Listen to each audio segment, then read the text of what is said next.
شرح وردي مدحوينه ku-xigeenka xisbiga mucaaradka ee UCID Axmed Cabdi Abiyan ayaa ka hadlay wixii ugu yaabka badnaa ee uu kula kulmay ololihii doorashada ee dalka ka qabsoomay sidoo kale waxa uu madaxweynaha la doortay u soo jeediyay in la xoojiyo awoodda dawladeed meeshana laga saaro saameynta ay maamulka dawladnimo ku leeyihiin odayaasha qabiilku Bashar Xabiyan waxa uu arrimahani ku sheegay waraysi gaar ah oo siiyay telefishinka Somali News waxaana ugu horeyntii isagoo ka hadlaya waxyaabihii uu kula kulmay ololihii doorashada ugu yaabka badnaa oo yiri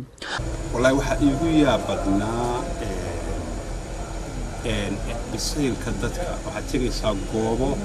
ama tuulooyin ama deegaano xisbi kula tartamaya uu ku leeyahay base adag iyo strong hold iyo taageerayaal base u ah isaga wad ka campaign garanaysaa macadalika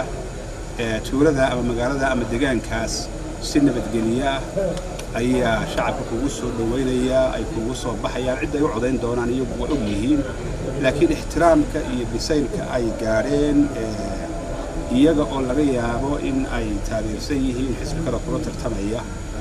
in si nabadgeliya ay kugu soo dhaweeyaan oo ay uga dhex campaign garayso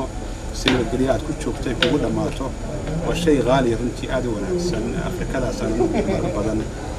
aan eegay doorashooyinkooda iyo odayaashooda siyaasadeed Basharaxu waxa uu madaxweynaha la doortay kula taliyay in la kala saaro nidaamka dawladnimo iyo odayaasha qabiilka oday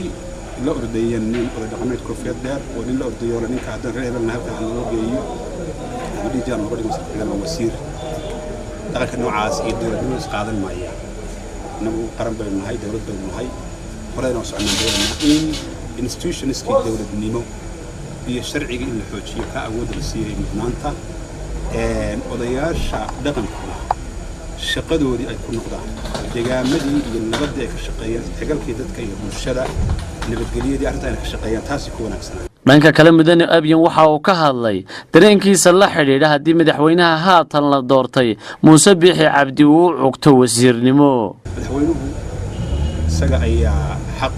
u leh sharciga cidda uu qaadanayo iyo meesha uu ka qaadanayo annaguna uma dhigtay garan karno cid kale uma dhigtay garan karto